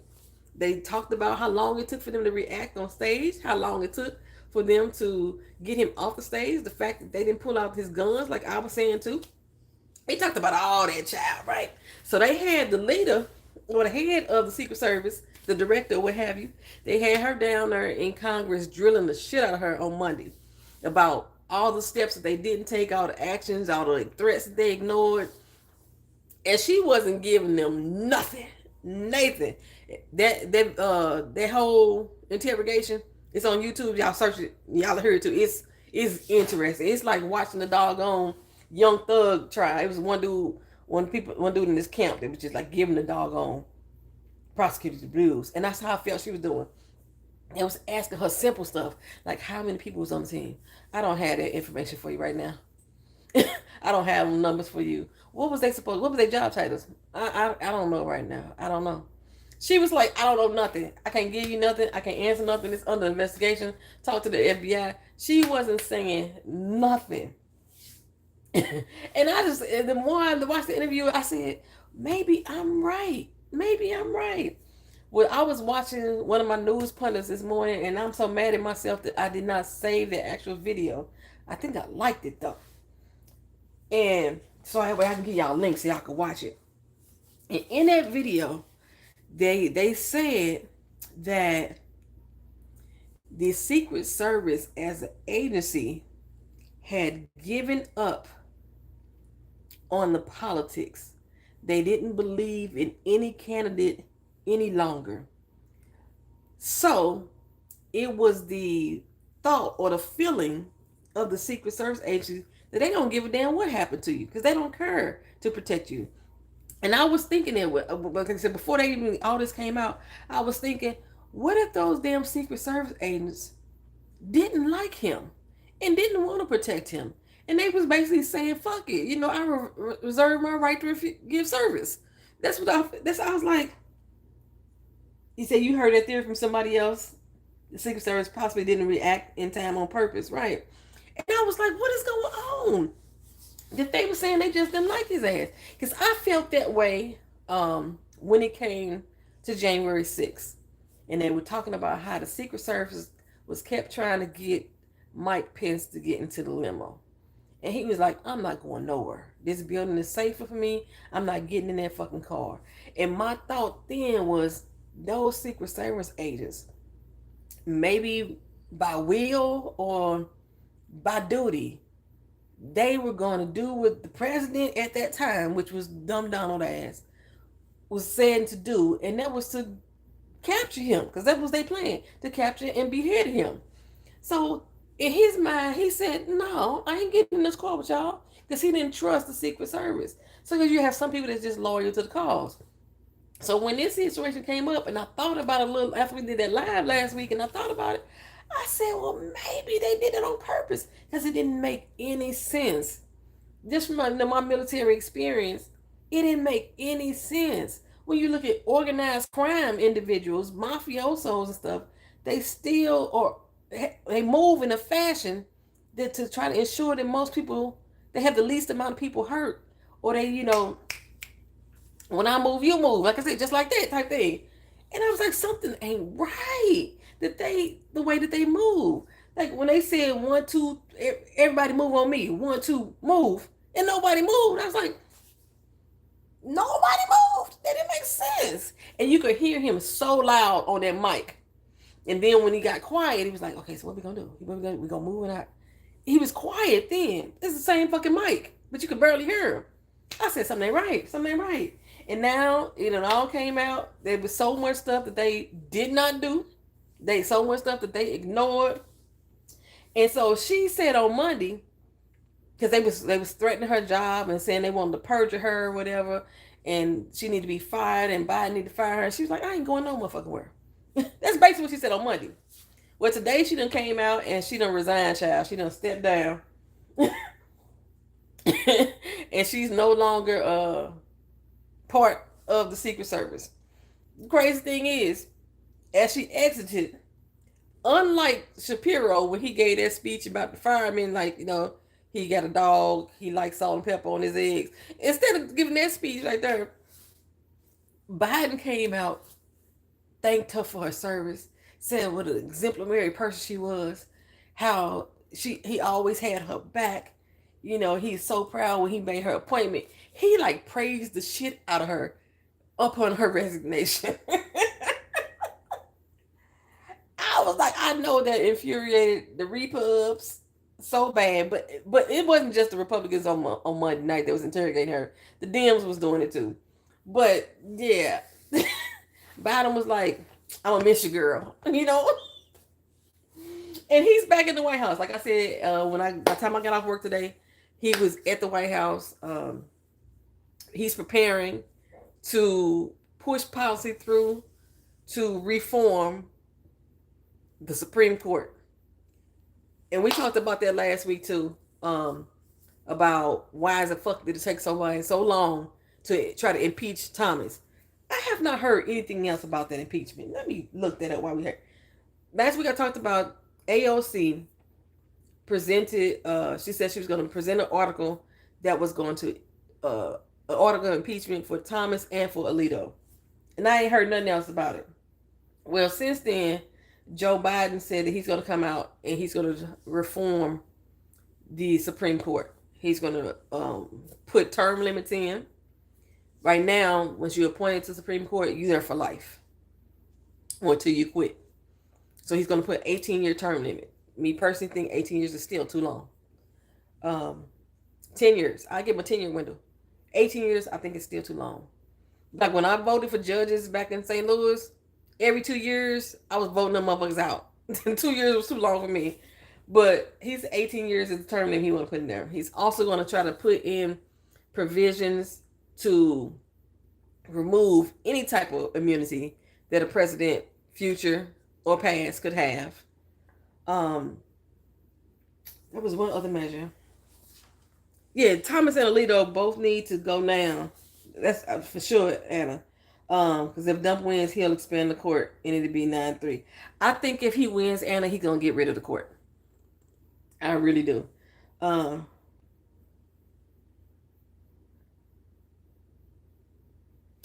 got to talk about the Harris impeachment. Wait a minute, I don't know about the Harris impeachment. Let me Google that too. What was I Googling? Alito and Thomas impeachment. Let's see. Harris impeachment. Okay, so far, 12 days ago, I guess that's about when the time I had the live, AOC filed the article of impeachment against both of those Supreme Court justices. And the impeachment for Thomas includes 3 articles. First pertains to his alleged failure to disclose financial income, gifts, and reimbursements. Second one, his refusal to recuse himself from matters concerning his spouse. The third one, but did I miss something?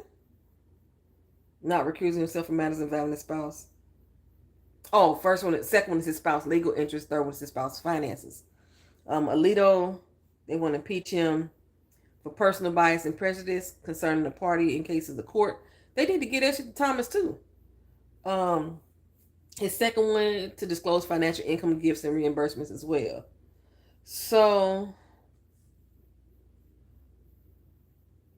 there's 8 people who signed off on it. Barbara Lee of California, Maxwell Frost of Florida, Delilah Ramirez of Illinois, Rashida Tlaib, or I can't even pronounce her last name, of Michigan, Ilhan Omar of Minnesota, Bonnie Watson Coleman of New Jersey, Jamal Bowman of New York, and Jasmine Crockett of Texas. Those are the ones who signed the article of impeachment for Thomas and Alito. Now, my sister just said that there's an impeachment process going on for Kamala Harris. I didn't know such a thing was happening. When did this happen? How did I miss this? Oh, shoot. 2 hours ago. 2 hours ago. Kamala Harris hit with articles of impeachment over the border crisis and misleading people about Joe Biden's mental state. Shut the fuck up. Are you kidding me right now? Hold on. That's Fox News. I don't like to read Fox. I don't like to give them no time at all. Let's see.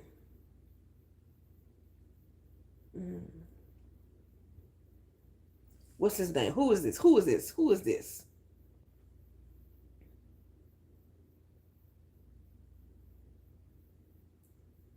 Shut up. Who is the person that's doing?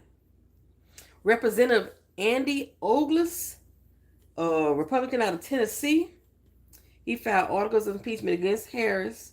What's on Tuesday? Ain't that today? Today Tuesday. He filed it today, claiming she demonstrated extraordinary incompetence in the execution of her duties and responsibilities, and a stark refusal to uphold existing immigration laws, and a palpable indifference to people of the United States suffering as a result of the ongoing southern border crisis in the United States.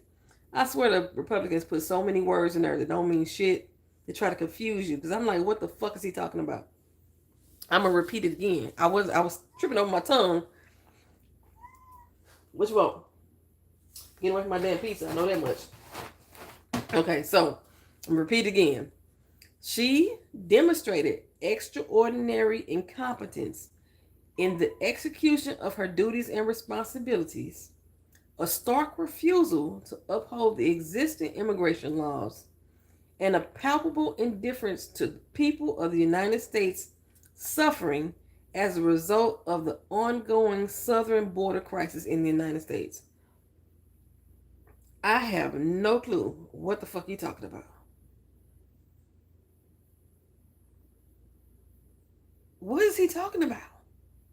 About the border.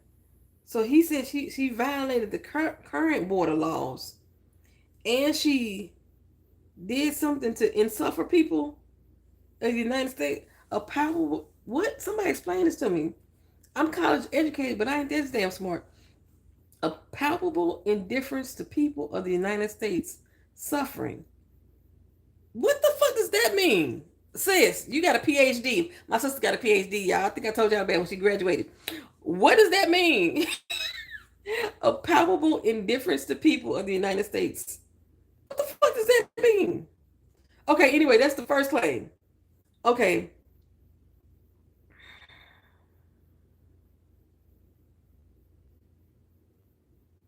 What's his second impeachment?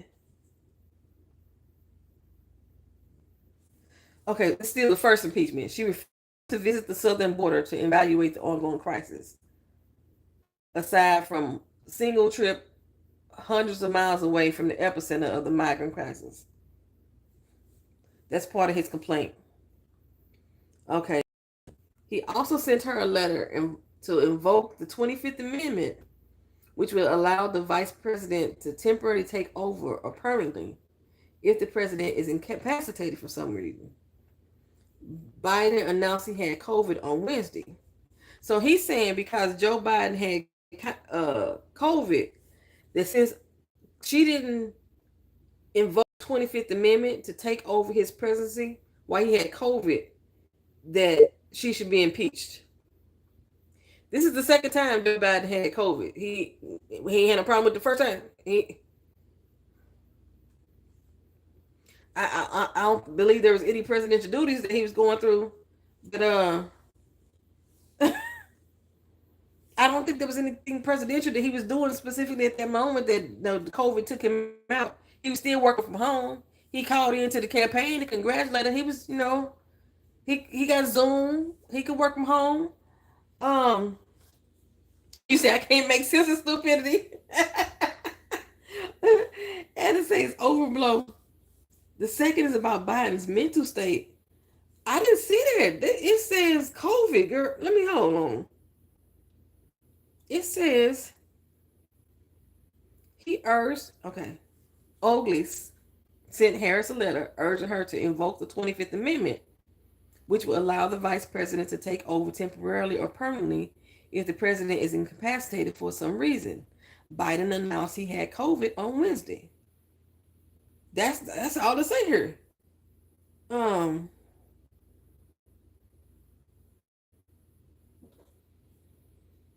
Okay, hold on. Let's see. Let me read there. Let me read some more and read some more. Okay, let's talk about the migrants. He went back there again. That women have paid a disproportionate price for the influx of migrants. What? Okay. I'm just gonna just take a little random poll because I'm assuming that everybody in this chat are women. Any of y'all been in have paid the price or have been negatively impacted by the immigrants at the southern border? Raise your hand in the chat by just throwing up whatever emoji you pop in there first. I'm just taking a poll. Because that's what they're claiming in her impeachment article. That women had paid a disproportionate price for the influx of migrants. Okay. All right, I'm still trying to figure out. He's blaming her also for the influx of fentanyl by her not going and visiting the border and seeing what the crisis was about. She is responsible for the influx of fentanyl. Um, and Lauren Burbidge, stupid ass, she also signed the article. Oh, the article never made it past the House Judiciary Committee on that particular one. Okay. Um, I still don't see nothing else about the second impeachment other than the COVID thing. I heard in the news that somebody was talking about um his mental state, that she lied about his mental state or something like that. First of all, she's not a damn doctor. She's a lawyer. And his doctors didn't say that he had a decline in mental state. So that's what we would go by. But in this particular article, that's all I'm saying is they mentioned COVID. They were talking about that woman who was murdered by an immigrant. The woman who was murdered by an immigrant. What woman? You ain't talking about the lady that Nikki Haley was talking about that they debunked, and the lady came out and said that the story that she was speaking on, she wasn't murdered by immigrants. She was actually in Mexico. She was a child at the age of 12 in Mexico, and she was taken by the Mexican cartel in Mexico. That lady, or was it? It's another immigrant that was supposedly murdered. Yeah, Bimbo in Houston. Okay, let me see. I swear that's the same lady. And that lady came out and said that that's a lie. That didn't happen here in America. Murdered by immigrant in Houston. That's her. That's the same lady, Jocelyn Nungaray. The whole story was fabricated. They changed her story up. She came out and did a whole had a whole conversation, and she said that oh no, you talking about the 12-year-old girl that was killed. Okay, this is somebody different. Okay, let's see. This 12-year-old girl was killed in North Houston, June 16th. Two illegal immigrants from Venezuela were charged with her murder. Authorities found her body the next morning in a creek in North Houston and determined she had died by strangulation. Okay. She snuck out of her house at 10 p.m. on Sunday. The two accused men had started their evening at a restaurant. While walking, they met her on the road, talked to her for a couple minutes. According to the court documents, they were asking her for directions. The three of them then walked to a convenience store. After a few minutes, the three of them walked to a bridge where Jocelyn was strangled. They a damn lie. They a lie. I don't believe it. I don't know. My heart just telling me it's a lie. The results from the Houston Forensic Science Center showed that the victim was sexually assaulted before her death. What about DNA? Because I'm quite sure two immigrant Venezuelan men didn't put no condom on. What about DNA? Anybody got DNA on it? Two suspects were identified as Johan Martinez Rangel, Franklin Jose Ramos, arrested Tuesday, were charged with capital murder. Some police released surveillance images of the two suspects and their roommates, reported them to the police. Martinez Rangel had bite and scratch marks on his arm at the time of arrest. They had not determined that they were the victims.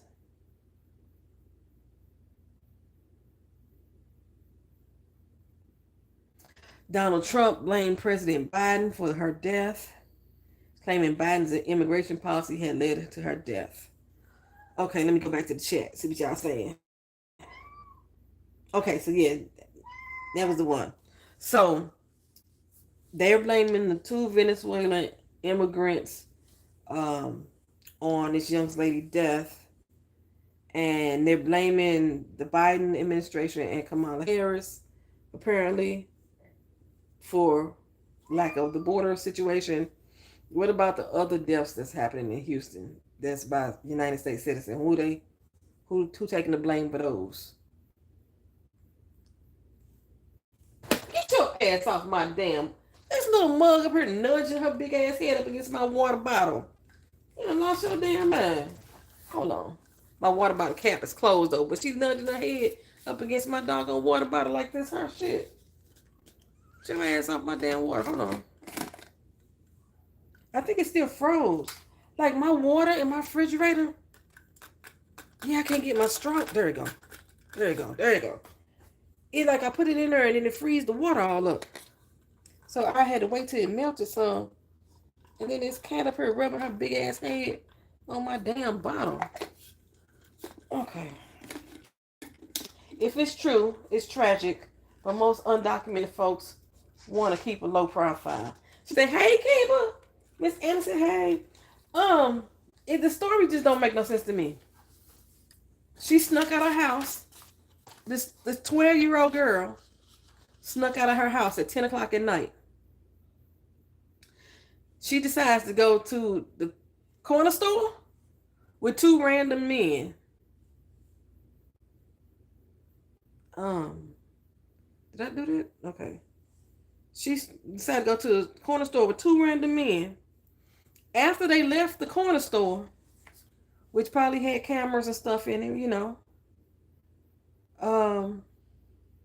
they took her to a bridge where she was strangled.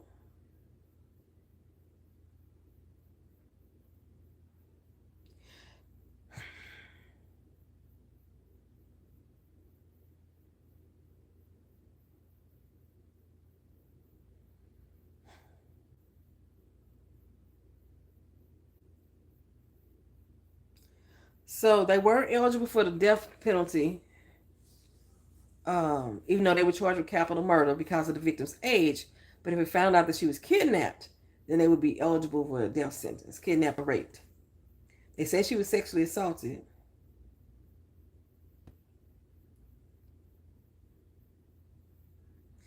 Now, okay, because I said I didn't believe it, but okay. They apparently got a confession.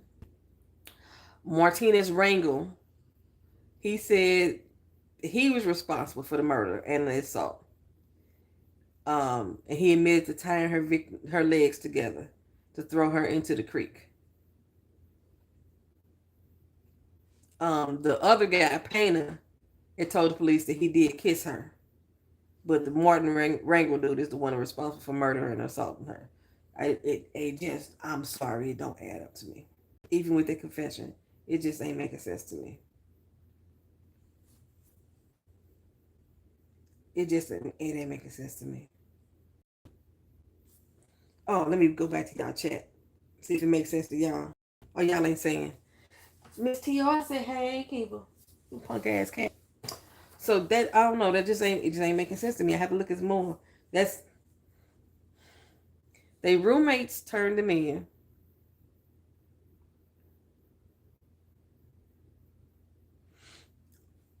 My question, I got a question. And it's not on the murder itself, but connected. These were supposed to be illegals or undocumented, however you want to say it, people from Venezuela. Wouldn't they roommates be undocumented in most cases too? They just let the roommates turn them in, but nothing happened to the roommates. I just got questions. I see the confession written here. I just don't believe it. I just don't believe it. So wait a minute, let me go back. Who had the bite mark?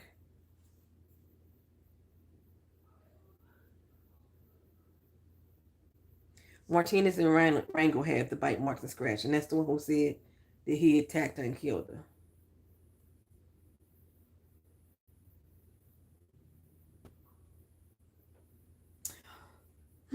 Something just sound fishy.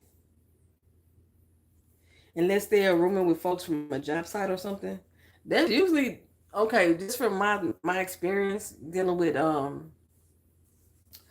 Jamaicans that were undocumented and they all worked at the same job site, whatever, cutting grass, doing construction or whatever they was doing. They all were from the same place. All their roommates was the same place. Only time that they didn't have the roommates that came in with them or they came in a mixed group of people that came in is when they got them hooked up with some girl who was gonna marry them for their green card. But they all usually stay together. If she invokes the 25th Amendment, she would be president. Yes. If she invokes it, then she would be president. So it's weird how they want to impeach her for not invoking it because they say she lying about his mental state. Well, they're saying she lied about COVID. Y'all saying that there was some other article saying his mental state. Let me see. If I can find something else. Um, um, what am I looking for? Impeachment. Impeachment. Kamala. Joe Biden.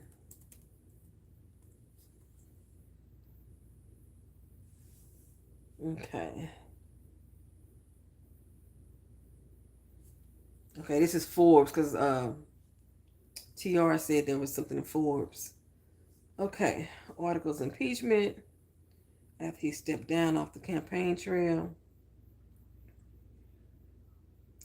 So impeachment for high crimes and misdemeanors, arguing that during her term, she demonstrated, yeah, that's for the border. She That's the border.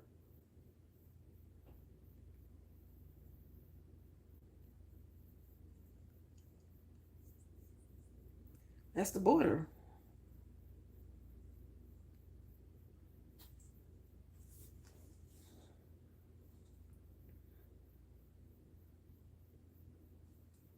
Okay, so yeah, this one right here from Forbes is saying that they wanted him to do the 25th minute to replace Biden from office and effectively declare Biden unable to fulfill his responsibilities as president.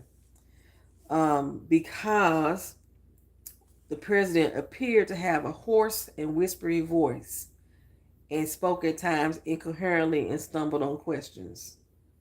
They mean the same shit that Trump do? Why? Let me get a split screen so I can see this chat at the same time. Okay, I got it on the Forbes one. So that I lost it again. Okay, so during his debate performance last month, he appeared with a hoarse and whispery voice. He spoke at times incoherently and stumbled on questions. That's the same thing that Trump do. It reigniting their concerns. His age has advanced and his mental acuity. So there's actually not an article of impeachment in regards to that. They are pressing her to file the 25th Amendment because they saying she's lying about his mental ability. But as far as the impeachment is concerned, it's only because they say he was not fit to serve and while he's incapacitated, according to the law, she's supposed to step in temporarily as president and didn't do that. That's where the impeachment is going. But the letter, they wrote a letter to her to invoke the 25th Amendment. But like I said, I know today he's back at work. At least he came back to the office today. I mean, if he was suffering from COVID, yeah, he probably would have a scratchy voice. Um, Let me see. Copy. Okay.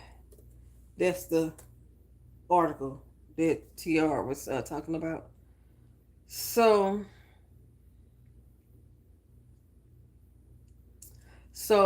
Speaker Mike Johnson, Representative Chip Roy of Texas, Representative Clay Higgins of Louisiana, they are all signed the letter to Kamala Harris to invoke the 25th Amendment. It don't make sense to me as to why they would want her.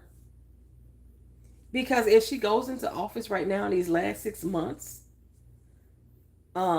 she's damn near guaranteed. She guaranteed herself the race if she do that. Unless it's a trick. It's like not a Trojan horse, but if they get her to say, "You right, I should have invoked the 25th Amendment," then they can impeach her for lying to the people, lying to America about his mental health. That's the only thing I can see them doing. If they trying to force her to do the 25th Amendment, is to try to backdoor her. That's what they're trying to. If they're gonna try to backdoor her for that purpose of impeaching her for perjuring herself or whatever. Yeah, that's the only thing I can see. That's the only reason why I can see them do that. Yeah, Trump is always loud, incoherent, stumbling. I have okay. So of the RNC, I'm trying to encourage y'all to watch it. Did y'all can see the buffoonery that went on? It was pure entertainment. It was Republicans gone wild. It was the one thing I have not watched in detail is Trump. His speech was 92 minutes. And probably about a good 14 minutes in, you could tell he was no longer reading his script. He went off and he just went off the rails. And that's when things got really fucking weird. And I ain't finished watching it because I was like, this is too much. But I had sent TR this link for this tarot reader that's here on YouTube. Somehow she just popped up in my algorithm. I was like, she's become my new favorite person. At least the last 3 or 4 videos that I've watched of her, she does readings based off of politics. She's not from America. She's from Australia. And she does a lot of political readings for worldwide leaders, not just America. So she's been based, but I've been watching her videos on this. And the video that I had sent to her, she had said in the video that Melania was going to make an appearance. That stuff was going to get off the rails. It's going to start off like it was unified. And baby, that's basically everything that happened in that doggone RNC. Melania came out there and did her same thing she normally do. Come out there and make sure that he don't kiss her on the mouth. And that's because they say he stink. That's what I said. That's why I'm saying that little bandage, that little young pillow he had on his ear. There ain't no doctor, no hospital put that on there. That's all he needed was a Tic Tac and he'd have been all right. Okay, so the Secret Service initially came out and said that he was not shot by a bullet. That he was hit with ricochet of the teleprompter glass breaking. They since retracted that statement, but that was originally what they said. So he said that his ear was pierced by a bullet. And we talked intensely about, how the blood splatter or the blood drippage and everything. So we know he wasn't pierced by no damn bullet. If he was pierced in his ear, it would have made its way into his cranium. So he wasn't pierced.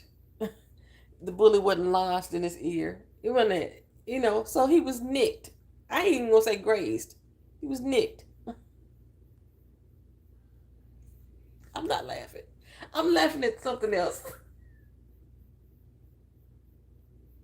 He was nicked in his ear. And he put that big ass bandage on his ear. That's what I'm laughing at. That big ass pillow he had on his ear. The doctor came out and said he didn't even get stitches. He went to play golf and he didn't have that bandage on his ear. There was no sign of a bruise, any damaging, any tearing, any broken skin, no hangnail, nothing. It was no sign of any of that up there. I mean, like I said, there was red drippage from the ear, so something happened, but not enough. Y'all said no, we are laughing, but not enough for him to go out with that big old pillow on his ear. He could have got a Rite Aid Band-Aid. One of the cats you use on the baby boo-boo. He could have got a Rite Aid Band-Aid and put that up there. He'd have been all right. When I saw that bandage, I said, ain't no way in hell. It didn't have like no stain of nothing. I was like, ain't nobody sent him out looking like that. Ain't nobody sent him out looking like that. And if he actually had like some damage, y'all remember when Tyson bit Holyfield ear, his whole fucking head was wrapped up to protect that damn ear. So I'm assuming maybe that's what they would have did if his ear was shot with the bullet. So it was, probably grazed. It wasn't a flesh wound, because a flesh wound, there would have been actual piercing. But again, that's what he was putting out on Truth Social, that he was pierced with the bullet in his ear.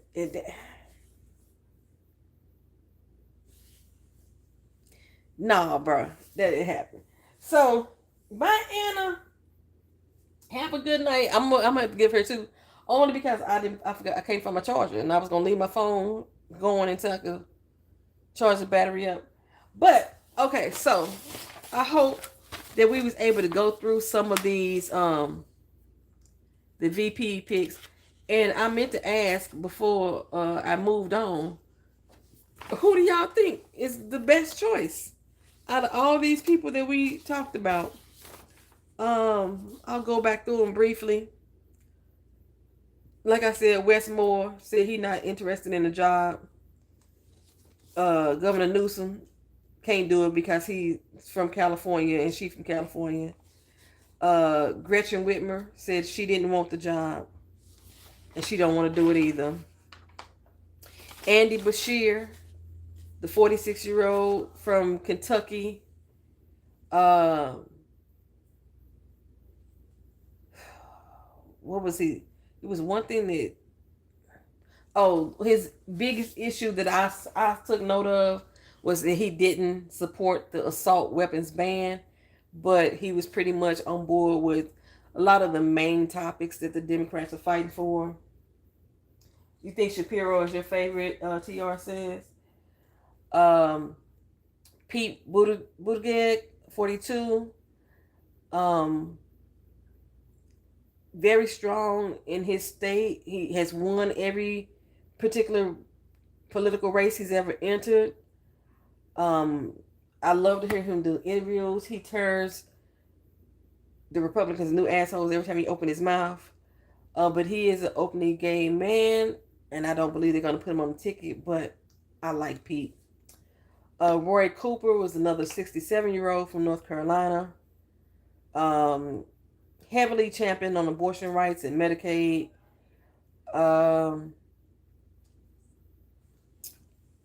Voting rights, he's very strong in there too. He's known, like I said, he's one of the people that get in their ass on the floor. But I think his age is also a concern, since they making age a big priority. Then we had Senator Mark Kelly of Arizona, the 60-year-old Navy combat astronaut, who his biggest issue was he is not with the party when it came to the immigration and border control policies. And then we just also found out that he will not sign the PRO Act law that will help strengthen unions. Yeah, so that's him. Then we have J.B. Pritzker of Illinois. I think his biggest positive is that he is a Jewish man of the Ukrainian descent. He's a billionaire. They own the Hyatt Hotel. He's for everything except for he does not call for a permanent ceasefire on Israel-Hamas war, which will be an issue for him. Josh Shapiro, 51 of Pennsylvania. Oh no, he was the one. I'm sorry, he's the one that has won every race he's ever been in. I said it about somebody else. I was incorrect. Um, he, when it comes to percentages, he outperforms Clinton, Biden, and Harris in all the races. He wins by landslides. He's very bipartisan as far as like Republicans like him as well. He was being floated for a presidential run. Right now, the assassination attempt on Trump is his biggest issue, especially how he um, paid respects to the fireman that was killed. I'm not laughing at the fireman dying. This is what my boy Shapiro said. Okay, so William McCraven, 68-year-old retired four-star admiral of Texas. He was responsible or took part in, responsible for overseeing the operation that killed Osama bin Laden. Very highly liked as a chancellor of the University of Texas. His age is mainly concerned as well because he's 68 years old. Then we had Tim Walz, who looks like he's 70-something years old, 80-something, 90-something years old. He's only 60, a two-time governor. There wasn't too much about him that I had written down, but I forgot we did read about him. And those were the choices. And once I looked at all of them, I'm still with Shapiro. But Shapiro has not been vetted. Brashear was on the list of people that has been vetted. Tim Walz was on the list of people that's been vetted. Gretchen Whitmer, who doesn't even want it, she's been vetted. Mark Kelly has been vetted. And Roy Cooper. Those are the people that I know that I have documentation of people who's been vetted. Yeah, Shapiro's still my guy. If it weren't for Pete, because I like Pete. I do like Pete. Pete and Shapiro, those are my two guys right there. That's the two I would like to see. It's one of the VPs. I guess we'll find out.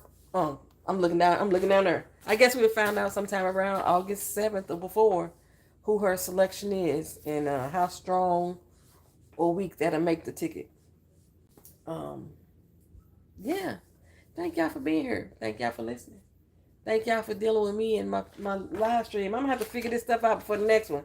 Because I don't know what was going on with that last one. My face was like over here in the corner, but the rest of the video was cut off and the screen was grayed out. I didn't know what was going on. But, yeah, I'm finna reheat my pizza. I can eat it cold, but I'm finna reheat my pizza. Did I take my medicine already? I might have took my medicine already.